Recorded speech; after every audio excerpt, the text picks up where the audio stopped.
Hi everyone, this is GV from the Dr. GV Show, and today I'm really excited and honored to bring you guys Angela Ford Reimche, who will be talking to us today about wealth, but wealth with a twist. So I'm so excited to have her on the show with us today. Welcome, Angela. Thank you. Welcome. Thank you for having me on. So Angela, tell us a little bit about, as you know, my questions are pretty direct, so I'd love to know superpower and what you bring to the world. So would you mind letting our guests know kind of a little bit about your background and context and what you bring to the world? Okay, so a little bit about my background. I've had quite a multifaceted background, if you will. I was an immigrant. I immigrated to Canada at the age of 9 from Nigeria. So that was the shaping of who I am, the shaping of the journey that I've been on for the past almost 3 decades. And at the time, it wasn't something that I thought was good, but it was a blessing in disguise. So from there, I got a track and field scholarship. So I was an athlete, I was a jock. And one thing that really sat with me that to this day, I had one of my coaches always say, he said, "You are more than just an athlete. This is just your ticket." And I never understood, think a 17-year-old girl, I never understood what he meant until maybe about 10 years ago. And it's like this illumination.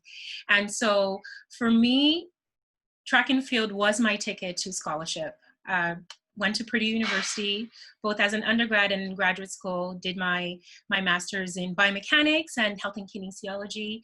I was an Olympic hopeful. My career ended 2004 Olympic trials. Again, another course correction. Thank you, universe. Again, didn't see it as that.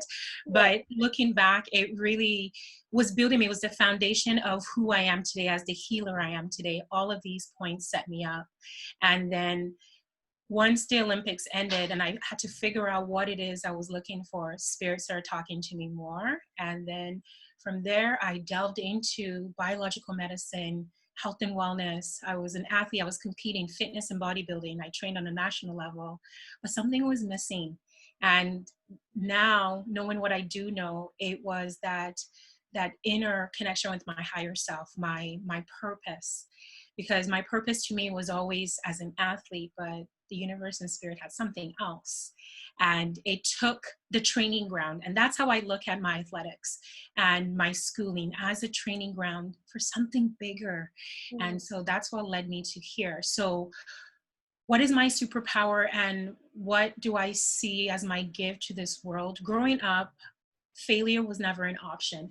Growing up as a foster kid, as a girl who escaped and experienced abuse and then grew from it, stepped into who she is.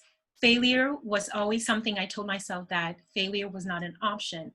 Not in the sense that I didn't try or I gave, failure is not an option in that I gave up and I believed the reality in which I found myself. So my superpower is helping women, helping individuals realize their failure is not an option and stepping into the essence of their soul and their strength and building that up so that whatever trials that they experience in life, whatever experiences that life presents them on this journey, that they will always rise to it, however hard it may look. They will always rise to it and know that there's something bigger for them and they themselves are enormous in their soul purpose and contracts. So that's my failure is not an option. That's where my superpower is, helping people realize that. Oh, I love that. I love that. Oh my gosh, so much stuff to explore there. Yes.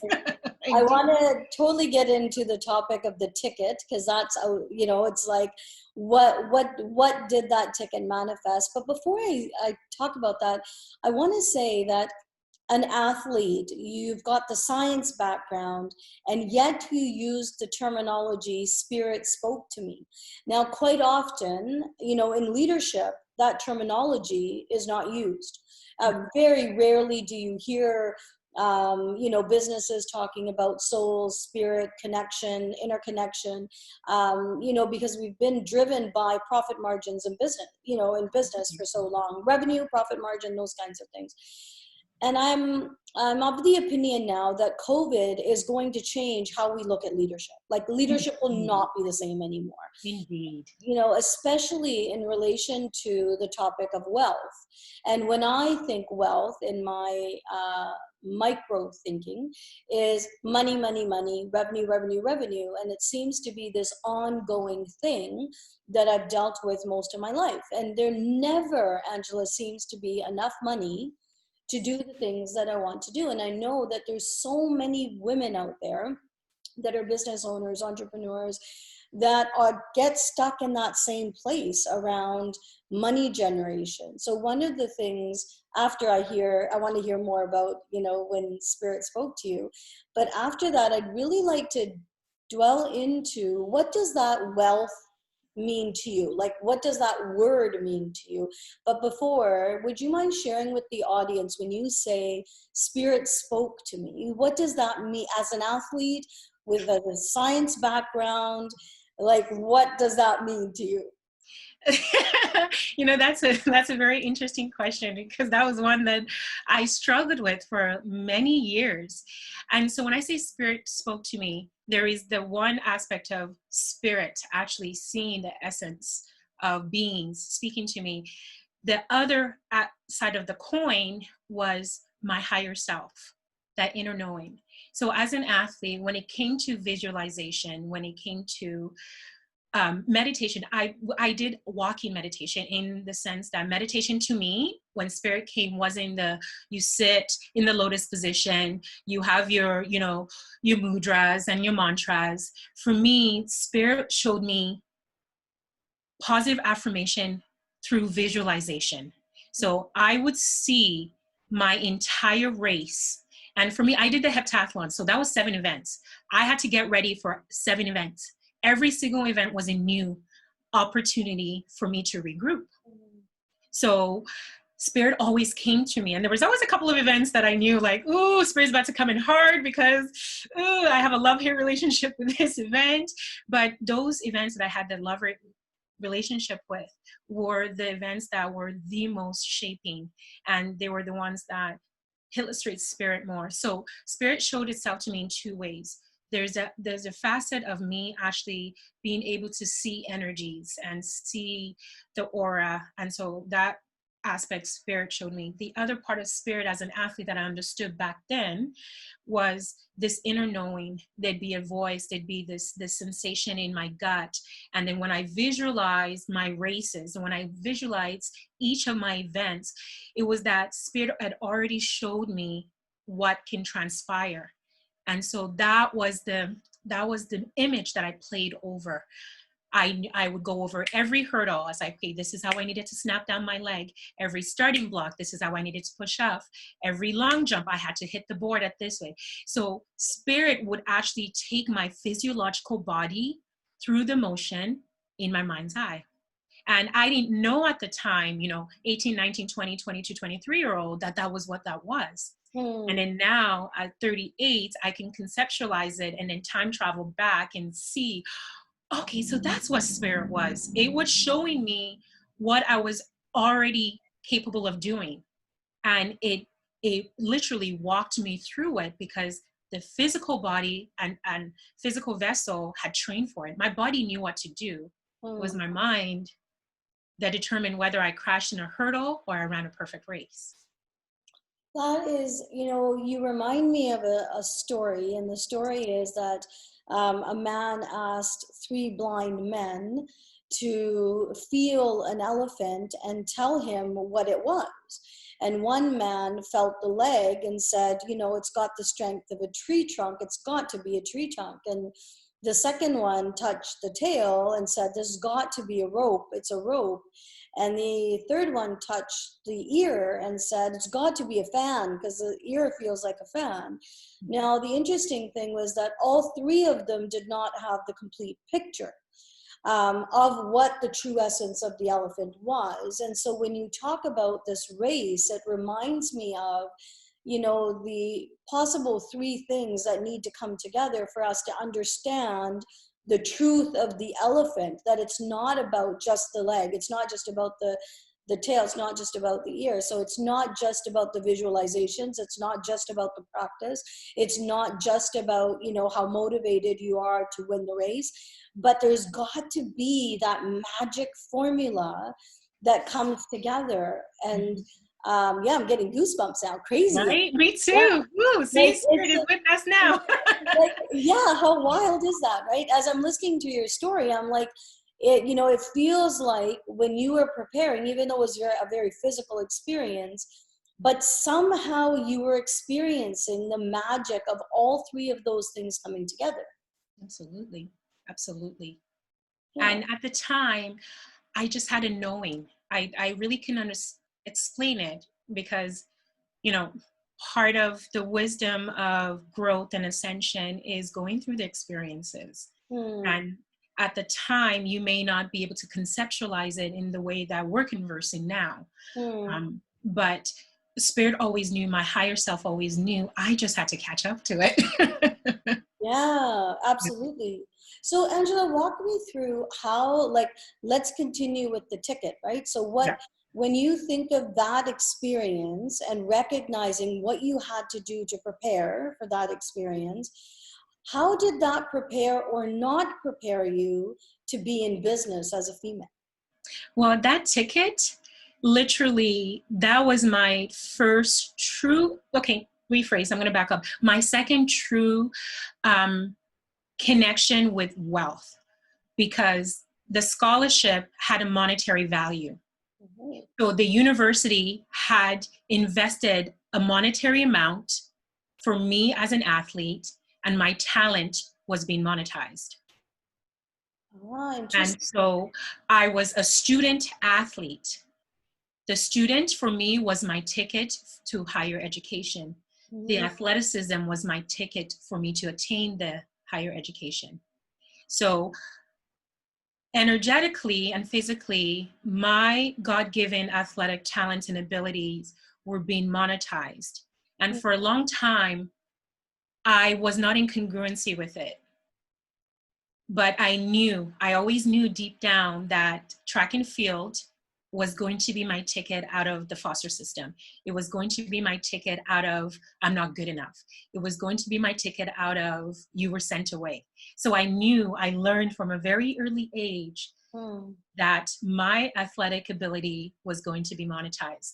So when an athlete signs uh, a letter of commitment, an acceptance, even before you sign an acceptance letter to a university, you've given them verbally that, okay, you have a letter of intent, that's it. Once you sign that, you have now given that university that go ahead, that you will be joining their ranks. Mhm. And so, and it came with a dollar value. So the ticket, and my coach always said to me, you're more than just an athlete, but use your ability to get your education. He said to me that my athletic abilities will only he said they had a shelf life, but Mm. my brain was lifelong. Mm. So again, wealth, money was tied to it. My Mm. athletic scholarship had a certain amount.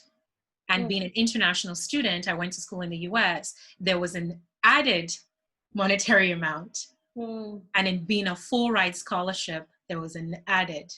So interesting you said three, each three parts of the elephant. They Mhm. still didn't get the full picture of what the elephant was, but Mm. each three part were congruent and were important pieces of the elephant, while my scholarship and ticket had three components to it. Mm. So those three pieces shaped my collegiate athletic paradigm. Mm. And prior to that, I knew I was a talented athlete, but I didn't understand that ticket, that athleticism was what was going to give me my ticket until I was about 15, 16 years old. And it was, again, spirit. It was like this inner voice came, and then I just had this inner knowing, Mm. and yeah, and Mm.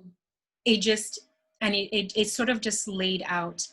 Once I recognized the ticket, I trained harder, I studied harder, Mm. and I sacrificed a lot, but to me it wasn't a sacrifice because I knew this was for a reason. Yeah, yeah. Mhm. There's a power that I can't explain in what you said, which is a huge realization for me in the moment that, as you said, the monetization of talent is applicable anywhere. Like your Absolutely. superpower is monetized, right? Whether we're in business, whether we're selling a product, selling a service, selling ourselves, like whatever it is that we're doing. But what's important there that you said was there's a shelf life to the Absolutely. monetization of that talent. Mhm. That is freaking powerful. Like, Yes. that means that if we think we're going to be doing the same freaking thing for 15 years, 20 years, 25 years, and we're stuck in that rut of this is where I'm going to make money for 20 years or 50 years, 100 years. Yes, in some cases that happens. But given that we organically are developing all the time, even if we did no professional personal development, we organically, naturally are developing all the time. So therefore, our talent is shifting all the time. Therefore, the shelf life is shifting all the time. And so therefore, at what point do we sit back and say, what is my talent right now? Like, what is that superpower that I need to monetize in this moment? And you're a beautiful example of that, because I'd love the world to hear your shift between being the athlete and what you're doing right now, because that is a huge difference. And it's a beautiful depiction, actually. And even though I've known you really a really long time, but I never realized how beautiful that transition is for you in relation to shifting from monetizing one talent because of the shelf life into the next one. Absolutely. And So, it adds spirit, allows you, once you understand that. And I think that was something that I knew at a young age, if whether I could put it into words or not, but I knew that the what I've learned to see and accept and understand with the shelf life and the monetization of one's talents, however that looks for each person, the wealth behind it, the shelf life is designed to help you move to the next level. mm, If once your shelf life expires and then you stay in that vibration and then you constantly go back to the good old days, you will never move up. You will never move forward. And because of it, you stunt your growth. You stunt your ability to look at a bigger picture, and you stunt your ability to fly to a higher vantage point. The mm, shelf life is beautifully designed energetically on a universal scale. And I understand that to a greater depth now. So mm, the shelf life also adds a beautiful sense of urgency. mm, It allows you to cultivate your talent, cultivate nuances and facets of it. And in that cultivation, you are to extrapolate mm, key factors that is going to move you into the next level. So mm, my track and field, my ability, that was a training ground. It had a shelf life. So now elements of the drive, the determination, the discipline, the being able to do 7 things at once, but still focus on one thing at a time, even though the 7 was the whole, that's an ability that has transferred over. yeah. So the training ground, if people allow what they've learned in their past, allow their talents, allow the shelf life to permeate so that they can extrapolate aspects and facets of it, their next stage is going to be more fluid. Mm. So, Angela, whose role is it to recognize the shelf life of that talent? Like, does Jivi recognize it herself that this, my shelf life is up for this talent, and now I have to figure something else? Or would like, is it any responsibility of a leader to say, what is the talent of my team member or the person I'm coaching? It could be, even a coaching client, it could be any kind of a client. But whose job does it become to recognize, and I guess acceptance would be yourselves, but who recognizes that? Because that's the most difficult part is, how do I recognize and accept that my shelf life is up? And then if I'm working for somebody, how does my leader recognize Well, okay, so there's two facets to that Yeah. question. So there is the component of the leader. So they have the responsibility to recognize the shelf life within themselves first, Mm-hmm. and then have the wisdom to recognize this shelf life within their team member. And the deliverance of how they recognize it within their team member must be done with grace, Mm-hmm. because a team member may not recognize their own shelf life, but as a leader, it is your duty to hold this space and be able to allow your, whether it's your employees, your subordinates, however that look, to know that it's safe for them to move on to their next chapter. Mm-hmm. And fear is always one thing that's going to stop people, that keep people complacent. Mm-hmm. So a leader first has to be able to conquer theirs. Mm-hmm.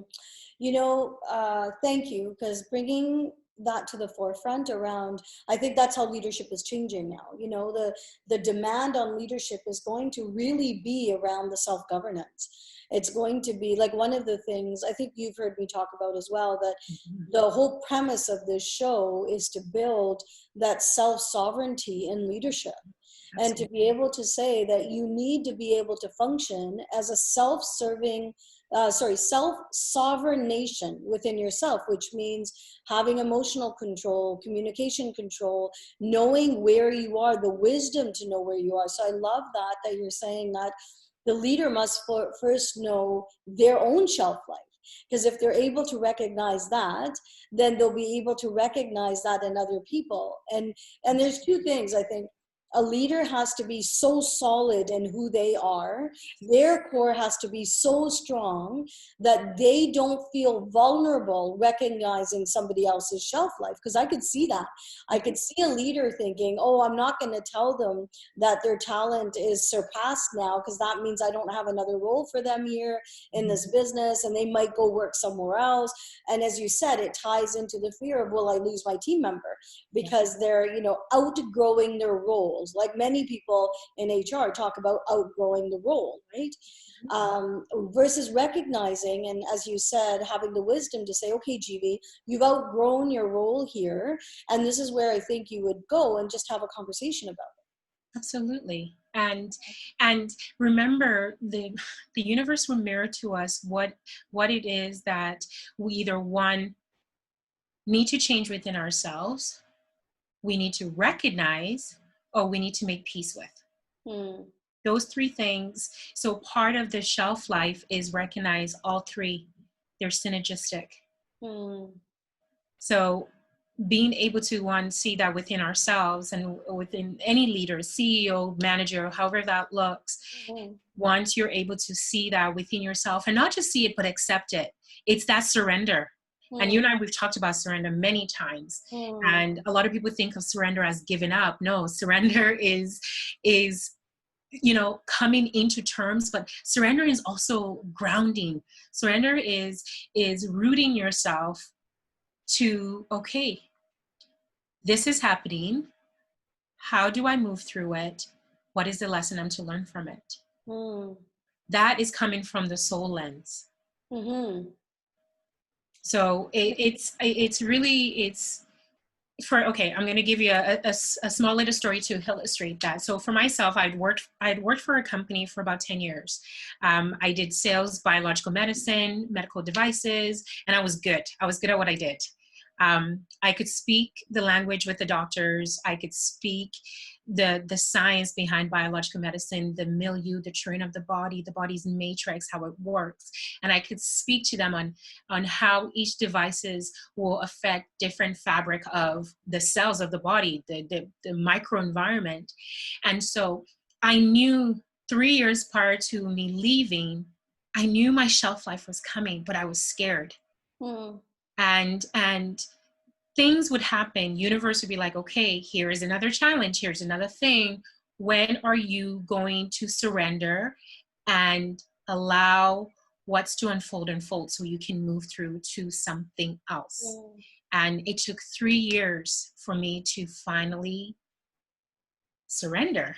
Hmm. And once I surrendered, it was like this flood of not just sensation, but images, feelings, emotions, and processing and dissecting all that. And there was and trust me, it was a pendulum of emotions too.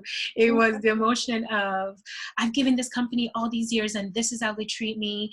I know my stuff. What is this? Like, why isn't this working out? So I had an array of, and very multifaceted. And trust me, there was some choice epithets that I would have conversations with myself that I would use. But once I surrendered, it became illuminated to me that my shelf life with that company came 3 years prior. The knowledge that I was to extract from being with this company, I'd already acquired. There was no more moving up. So now I had to move on. But the training, I had acquired the knowledge, information that I needed for this next part of my journey. Yeah. And I fought it for 3 years. So now that I look back, I was like, man, if I'd done this 3 years ago, how much further along would I be? But with that said, even my stubbornness or my inability to move forward because of fear or whatever I felt, loyalty, and that was one thing too, misplaced loyalty as well. But they all happened. I contracted to work in that sphere, in that realm, because even that 3 years had a major impact to my level of growth now. So it's again recognizing within you as a leader, and everybody's a leader of themselves, however they want to look at it. Yeah. We spend the rest of our lives with ourselves. So I made a post on Instagram. It started off as a tongue-in-cheek, and I said, of course, the message was, of course I talk to myself. I need expert advice. So it started off as a joke originally, and then as I started writing, like my little write-up on it, then download came through, and I was like, oh, actually, no, this is about connecting with my higher self. This is about trusting the universe, trusting the process, and then trusting my ability. And then it started with something that was a joke, a thought, and then it expanded to something much bigger. And I was connecting and reaching people that I didn't even realize that would even have an impact to. So let's get down and dirty into the word surrender. Oh, I was afraid you were going to say that. Because, let's just be freaking real. Like, everybody talks about this word and they make it sound like it's easy peasy. No, it's not. It's the what part of it I get. Oh, it's like, oh, surrender, and let go. But when you're freaking having money issues and you don't know where you're going to pay your freaking bills from, things are coming up, especially post-COVID. Like, right now, if any issue is the highlight of issues and challenges, it's money.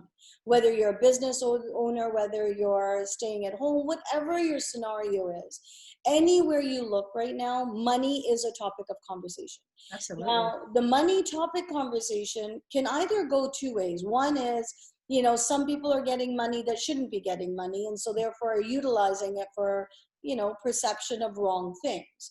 Some people are not getting money and they're in that boat of, I'm deserving and I should have gotten it.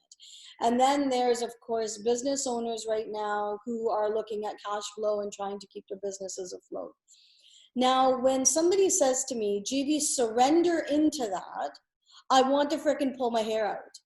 Because it's like, how do you surrender into because the bills are coming. Those envelopes are arriving every single day. And, you're looking at these bills going, okay, I still have to pay these bills. And what you're talking about, don't get me wrong, I've experienced it. I've experienced it with my job, where I had surrendered into, okay, whatever is going to happen is going to happen. And there was an acceptance of that moment, which had to tie into the surrendering.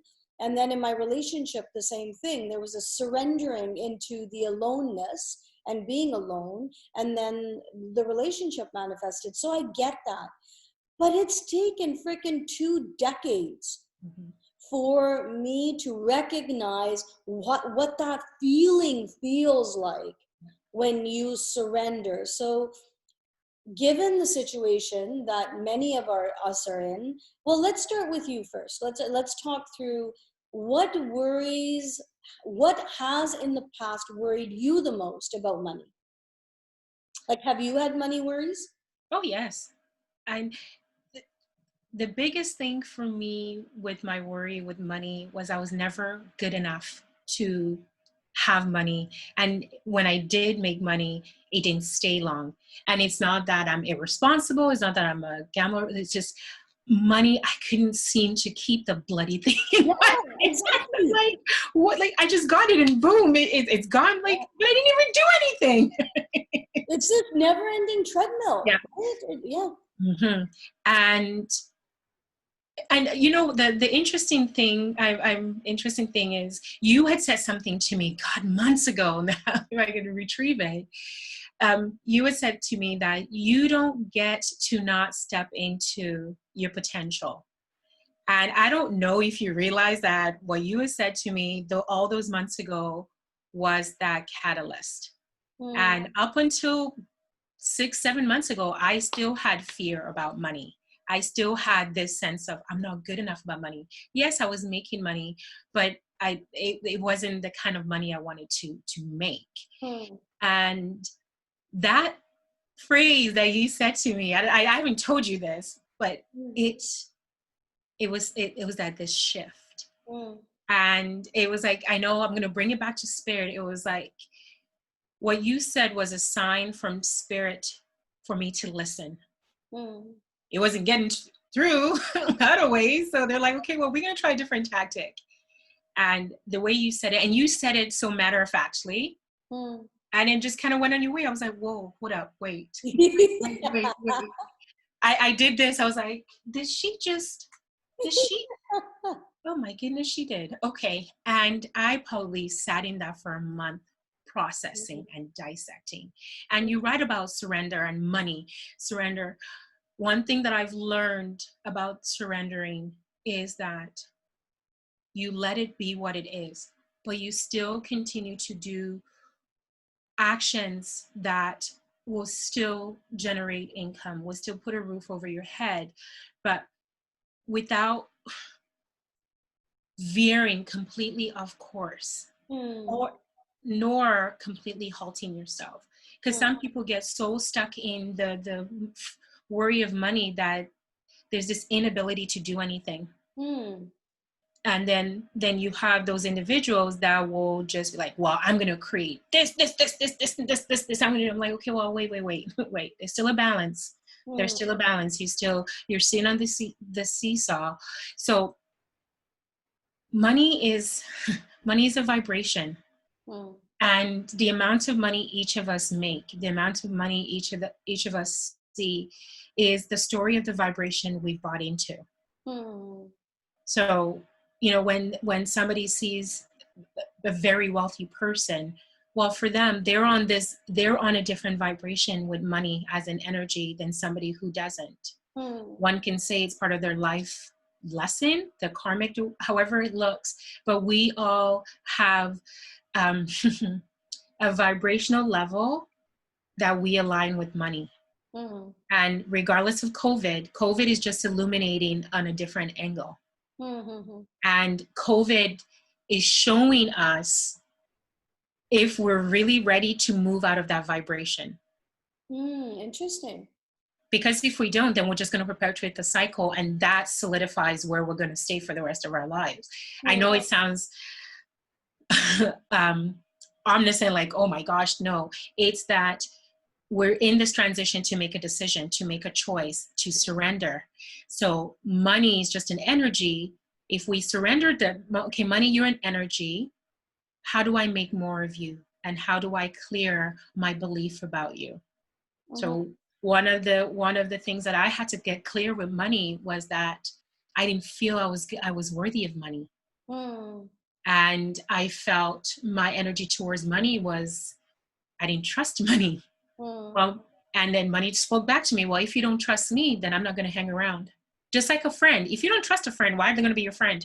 mm, Money's the same way. It's an energy that you read, and mm. it reads you. You If know you how don't, crazy that sounds, right? I know it sounds completely bananas. Totally, totally. But that's the reality though. So that's why I use the analogy of saying, if you have a relationship with somebody Mm-hmm. and you tell them, I don't trust you, Mm-hmm. why would they continue to be friends with you? Yeah. Why would they hang around with you? Mm-hmm. They'll come around once in a while. If somebody else is there, you're like, okay, I'm cordial. Yeah. If you don't trust money and you don't vibrate with money, money will be cordial to you, but money's not going to expand for you. True enough. True enough. And I actually really love what you said around the action, right? You can't just sit back and not gain momentum. Mm-hmm. You have to still continue to put your foot forward, Absolutely. at the same time changing your relationship. So how did you, Angela, get to understand that what would the layers that were running in relation to your relationship with money? Like, walk us through how that understanding came about. That understanding started probably about seven, Jesus. That understanding probably, like, ooh, epiphany. Um, that understanding probably started about 7 years ago. That I truly, it was when I had bought my first condo all by myself. I'm like, okay, I finished graduate school and okay, I'm making money. And then, holy shit, I've got bills to pay. Oh my goodness. Okay, I made a paycheck, but half of it is already gone. And then I started looking at where my money was going. Hmm. Where was I spending money? And it wasn't just, okay, the Starbucks coffee or the gym membership, really where my money was going. And then I started following the trail of money, like Hmm. its energy trail. So I would spend money on something and then I tap into its energy. Okay, Hmm. so I'm spending this money on this. So, but what am I spending it for? What is it? What is it getting me? Yeah. And so I would do that exercise for a while, and then I'd saved up enough money. I bought, put a down payment, bought my condo, and it was like a couple years went in. I kind of forgot about it, and then I'd go through another like lull. I'd make money, and then I wouldn't have much money. I'm like, okay, what is going on? Then that voice would come again, and then I'd do that exercise. I'd follow the trail, and I'd tap in. And probably about a year and a half, 2 years ago was when it illuminated that I didn't trust myself, nor did I trust money. And then I started doing conscious work on money. And not just money, the big part of it was my underlying emotional conflict. Hmm. And that was it, because money was just showing me what I had buried deep that I wasn't happy with. Yeah. And so if I wasn't happy with it, I'm not going to be happy with money. Hmm. And so we make society, I think we've been taught, and it's been passed down generations, so it's in our DNA, in our nucleus, and we sort of just repeat it over in our matrix, that on the one hand you get told money is the root of all evil. No, it's the love of money is the root of all evil. But people have to understand, it's not even the love of money. It's not that you're loving money, you're loving what money affords you. Hmm. You need to separate that. Hmm. And yes, you want nice things. Yes, you want a roof over your head. Yes, you want to, have food on your table, and you want to have a little bit to just have for the rainy day. So understand that you love what money affords you, what it does. It's not the love of money, but we also need to appreciate money. And that was the biggest thing that I had to learn, is appreciate and give thanks to money. It's energy. And once I gave that appreciation, it opened up and transferred to appreciating myself, Hmm. and then taking the steps. And I was told years ago that every idea that we've ever had, every invention, is the idea is already out in the universe, in the ether. It's just your vibrational level has to connect with it. And Yeah. then hundreds of people's vibrational connection with that one idea, it's the person that gets to it first with gratitude gets the download. Understood. Yeah. Yeah. So how does Sorry, so many questions in that because such a powerful topic, right? I love I'll start with what I love about what you said around following the money trail, right? Is following, where did I spend it? Well, how did I spend it? Why did I spend it? Like, I think that just shines this floodlight Yeah. on expenditures and spending. And even though it feels mucky, like it's not a good feeling to look at that, because it's like highlighting everything that you may or may not be doing correctly, right? Yeah. I remember when I was in the deepest of money issues, and I had a pile of bills, like literally a pile of unopened envelopes, because at that point there was nothing to pay them with, so why open the envelope? Like, there was just piles of envelopes. And a friend had come over and she said, "What is this?" And I said, "Oh, they're probably bills." And I had made this huge assumption that they were bills. And she said, "Well, at least open them." And I'm like, "Well, why would I open them? There's no money to pay them." And she's like, "Well, let's open them together." And she said, "But what I want you to do is every time you put the letter opener into the letter and open it, I want you to send the sender love and gratitude." And Yes. I looked at her, and at that time, you're in the deepest of the darkest. You're walking the dark night of the soul. And I'm just like, this lady's lost it. Like, love and gratitude to somebody who's sending me a freaking bill. Like, it was not at the top of my priority list. But she said, "Yeah, we're going to do this exercise, and that's what you're going to do." And she said, "Even if you don't feel it, you're going to say it every time you open the envelope." So we started opening the envelopes, and we started making piles of just letters, things we have to throw away, and bills. And out of that pile, and no joke, the pile was about yay high of envelopes, and I would say less than 5% of them were actually bills. Wow. And Angela, I hadn't opened them for months. This wasn't something that was weeks. I hadn't opened them for months, just assuming that the entire pile was bills. So then we looked at the pile that was bills, and one of the bills was because my car had broken down, and it was right on top. And of course, as I looked at that bill, I'm like, yeah, my freaking car broke down this month. And, it was one of those impromptu, bills I had to pay, blah, blah, blah. She looked at me and she goes, "The day your car broke down and you had to take it into the mechanic shop, what if that mechanic needed to pay his bills, her bills? What if they had a child at home that they had to bring food to? What if they had to pay an employee who needed money that day just because your car broke down?" Ooh.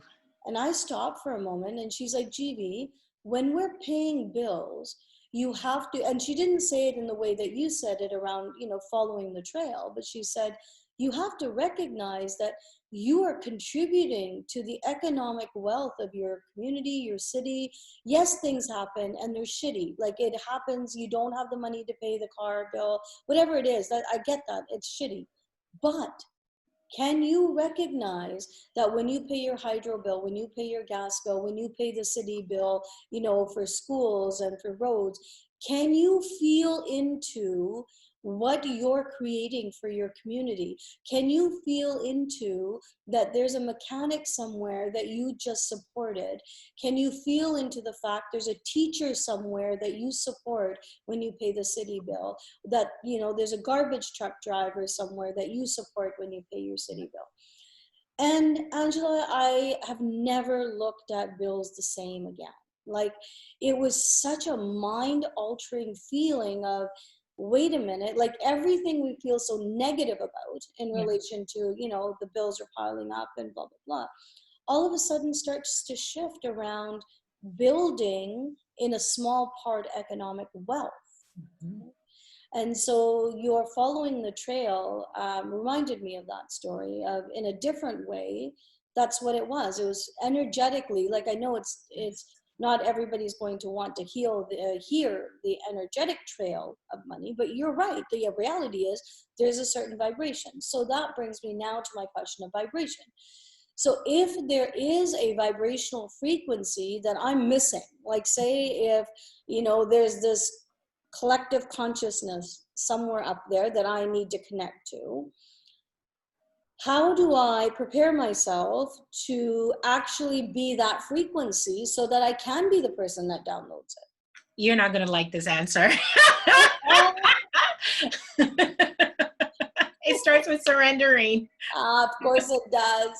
That's And not just the surrendering is like, okay, you don't do anything. No, surrendering does not mean in action. It means, okay, you accept that it's a much bigger thing. And in that moment, you are one aspect, one piece of that puzzle that makes the collective. Just like you said, with supporting the community, the building the community well, you're part of that community. So when it comes to that paradigm of it, you need to surrender. You need to surrender that, okay, this is happening, bills are coming, how do I surrender and move through it? Hmm. So for you not opening those letters for months and months, what you missed in the element of not opening the letter is when you open the letter, you release the energy. Hmm. One, the energy that you've kept, that's kept you in that, oh, it's another bill, geez, but it's a subconscious filing. And then the energy that's in those bills and in those letters, they themselves have an energy. So Hmm. when you open it, you release the energy, and then that energy is going to amalgamate with your energy. And when you surrender, there's a balance and in a middle point that happens. Hmm. So once we surrender and truly surrender, and when they said to send that love to and gratitude to the person, when you do that, it's almost like the wheel that's spinning. You have the wheel that's spinning for you of, oh, another bill. But then there's the wheel that's spinning of the bills like, okay, well, I can't go anywhere until she opens this. Hmm. You stop that spinning, and then there's a Hmm. stillness that happens. Hmm. That's what happens when you surrender. You find that stillness. Hmm. I like that. So surrendering, if we look at an algorithm, surrender equals stillness Yes, within that balance. Oh, absolutely. I like that. Absolutely. Because the Wow. other thing that people will look at surrender is for those who have always followed the bell curve. Surrendering is also the outlier. Hmm. Because remember, the outliers always throw off the curve. Yeah, yeah. Oh, I know that. Right? And when we look statistically, the outliers are like, dang it, you just messed up the grade, the curve. Dang. So surrendering. So if we look at it, like you said, from an algorithmic standpoint, Hmm. look at a bell curve. Hmm. Surrender is the outlier. Yeah. And so when you have the outlier, it's almost like the outlier is just sitting there by itself. Hmm. But that outlier has the power to throw off the entire curve. Yes. So when you surrender, you step into the outlier. There's a stillness out there. Hmm. And you just sit with that stillness and let the curve get thrown off. And then Ooh. you make your step through. Love that. Love that as a golden nugget. Yeah. So yeah, you're right, because there's only got to be one thing that's going to ripple it. Isn't that the truth? Right. And if that outlier, and because I teach that in the victim, villain, hero triangle, right, that you have to step outside in Absolutely. order to make change in a situation. You have to step outside the victim, villain, hero triangle and not play any one of those roles, Mhm. to be able to see the situation more clearly in what role you're playing. So the outlier is no different. There's a ripple effect, as you say, that will cause. That is freaking amazing. Sorry, I'm just freaking having a moment right now. Like I've never, even though I know what the surrendering feels like, but I've never been able to pinpoint why. And you're right. You do become the outlier, and it is a strange place of stillness, and stillness not meaning silence, not meaning I'm sitting on my Exactly. couch doing nothing, but it's just a movement. It's like you're just doing something day to day without being tied to the outcome, or as you said, not being tied to a bell curve. Absolutely. Frick, woman, that was awesome. That was awesome. You know what? I can't even take full credit for that because as we're talking, I know we're talking to an audience that's a little bit on a different level in that sense, the CEO and the healer, but we all have that inner CEO and the inner healer. They're an archetype within every one of us. Yeah. So like our entire conversations, like spirit has just, it's funny because our spirit guys are sitting here at GV right now with a bowl of popcorn and like, yes, my girls are getting it. So yeah. Love it. You said it so beautifully that, inside of us, the CEO and the healer exist. And I think, to be really honest, and I know some people are going to probably write comments about this, but I'm going to say it anyways, because when do you know me to hold back? I think that is what has been missing in women leaders, is bringing that healer to the front too. Is, we've behaved as CEOs trying to be equal in a male world where generally you'll see, male leaders have in the past seen male leaders. So you've seen women really jump into that masculine energy to delegate, and assert, and all those beautiful things that women have had to do in relation to, the feminist movement, to be able to be perceived as equal. But I think one of the things we lost during that was the beauty that rests in the healer. And we see it in Dr. Bonnie Henry, we see it in Jacinda, the Prime Minister of New Zealand. You're seeing it in all of these female leaders that are Even now Margaret Thatcher, you saw that, like when she was the British Prime Minister. Yeah, like we're seeing a different type of leader, a different type of CEO step forward, and we look at them and say, wow, that was pretty amazing. But what we don't do is, what are their characteristics that we need to bring forward in ourselves that are now acceptable? Absolutely. That may not have been acceptable before. And that shows up in how we present ourselves as women leaders. It shows up in the clothing we wear. It even shows up, and this can be so silly, but even shows up in the color of our laptop bags or phone covers. Yes. I was such a freaking rebel. I used to always carry a pink laptop bag and a pink phone. I was like, if you're going to judge my intelligence based on the color of my things, then go ahead and do it. But I am not going to conform, right? Not surprising at all, right? So yeah, I think leadership is definitely changing, and I hope the mindset of money is changing with that, right? So absolutely. We've got about 10 minutes, and I just want to talk a little bit more about you in relation to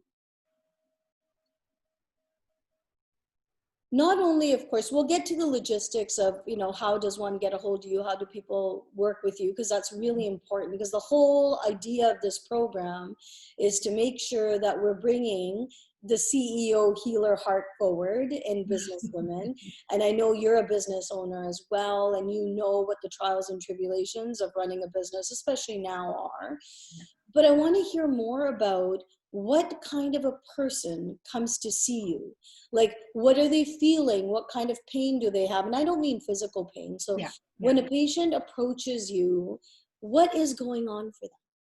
So the women that come to me are, and I get a spectrum. I get the CEO, I get the healer, I get the mother, I get the housewife, and a common pain point for each of them is, one, they're trying to find themselves. Two, they're trying to speak their truth and they don't know how to even begin to do so. And three, they have this underlying emotional conflict on their self-love and self-worth that they've kept buried, but it's now creeping up. So for me, it's helping them to show up as that best on purpose self. So and accepting all facets of themselves. And so which segues into building the soul strength. the soul, think of the soul as your backup to your backup generator. When all the other angles are done, your physical vitality, your mental vitality, your emotional energy, those are all tanks. You're running on empty. Is the soul strength, the spirit, the soul strength that will always top you up. So that's why it's so important to build that soul strength, because the physical ailments that we may experience, the emotional conflicts we may experience, the mental conflicts we may experience, can always be balanced when the soul strength is at its optimal.